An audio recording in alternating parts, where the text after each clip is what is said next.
Hey, what's up guys? Welcome back to another episode of Let's Max Town Hall 10. I'm Beaker and we're going to do some farming today. But first, I want to show you an interesting raid on my base. This was a revenge and you can see in the top left I have 7,100 Dark Elixir available. That's huge. That's because my clan castle's full of Dark Elixir, my drills are full, and my storage is full as well.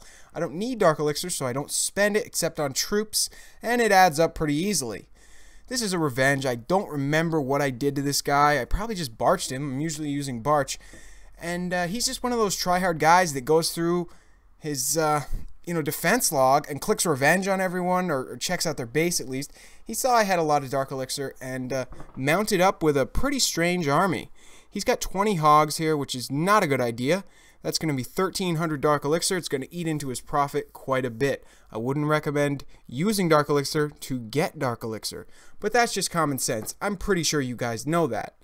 Another interesting thing is he's letting his heroes die. I mean, he really wants his Dark Elixir, which makes me think emotions are coming into a play a little bit. I mean, you can get 3,000 Dark Elixir with a couple barbs and archers in Masters League. I mean, it's everywhere. There's inactive bases everywhere. And the raids I'm going to show you today, it's just easy Dark Elixir. And letting your heroes die using multiple spells and a bunch of hogs to get mine it's not cost efficient. I would implore you guys to not let emotions come into play when you're doing revenges. I don't revenge anybody because it doesn't make sense. I mean, I don't want to waste time going through my whole defense log, clicking on everyone's base, saying, oh, does this guy have, something I want? I mean, just search for it and you can usually find it. But I do know, sometimes you want retribution. If somebody, for instance, like lightnings your Dark Elixir and you don't like that, or, just otherwise makes you mad, you can always revenge. But as far as farming people on your revenge list, I wouldn't recommend it. Here's a new way I've been BAM raiding. I start where the Archer Queen is, or close to where she is. I drop a bunch of barbs, a few archers, and then my clan castle directly behind, and I throw a rage spell on them. This works really well. As you can see, it clears out that whole area as well as kills the Archer Queen. This comes in handy because sometimes Archer Queen sits behind walls and just peppers your troops over and over. Your troops try to break the wall in front of her, and they'll die probably because Archer Queen shoots really fast. So even against like 40 barbs and archers, she can still clear them out if they can't get through that wall. So that rage spell in the clan castle helps kill her very fast. I usually have troops that can shoot over walls in my clan castle, such as archers, wizards, or minions. Wizards and minions are probably the best for doing that. They just either soar right over the wall, minions, or wizards blast right through the wall. And you put a rage spell on them and it works beautifully. It also gets a lot of buildings, and as you can see there, I didn't even need my heroes to get 61%. One spell with a BAM army, simple clan castle of mostly minions and a few wizards got the job done very easily. But this was, however, an inactive base. An active base would have been slightly harder.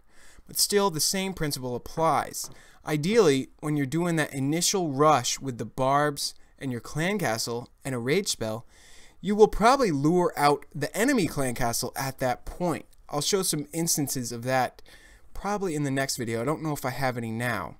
So you'll kill the Archer Queen and lure out the enemy clan castle at the same time. And if you're lucky, your clan castle troops will kill the enemy's clan castle troops. They'll at least get a few shots in at them. But BAM and Barch is such a fast army that oftentimes the clan castle doesn't even come into play. You've surrounded the entire base, and you've done it very quickly, ideally, and the clan castle will just dance around looking for your troops, but they won't really make much of an impact. Oftentimes, I don't even kill the enemy clan castle. I raid the base and then leave, and they're still alive. And that's totally fine. Bases like this, you see them sometimes in Master. They're basically, a pushing base, and they have almost all of the resource buildings inside. I mean, it's an inactive base. It's easy, pretty much, but it would be easier if these resource buildings were outside. Nonetheless, we can do the same strategy of just wrap up the base, barbs, archers behind. I didn't even have clan castle this time, so I'm probably going to have to use my Archer Queen. But lately, I've been trying to go easy on using my heroes to really show people in my clan and you guys that you don't need to have heroes to farm in Masters League. This is a big issue people talk about. They say, well, you use your heroes all the time. You have max heroes. I can't do that. Well, that's right and wrong. I mean, I oftentimes don't use my heroes. If I'm trying to not rely on them, I'll just be extra careful to space my troops out. And like I said, that other strategy of dropping your clan castle into a rage spell will help you get a lot of percent. And you probably won't need your heroes. I just needed to pick up a few buildings here. Kind of being an idiot there, just dropping barbs and they're getting smoked. So let's just wrap it up here. Throw down Archer Queen, use her ability, get the last few buildings, and get out of here. Not a huge raid, but pretty decent. Anytime you have around 200k of each resource, that's big because, you know, gold and elixir to me are the same now. They both upgrade my walls, and that's all I need. And with that loot bonus, ooh, so great.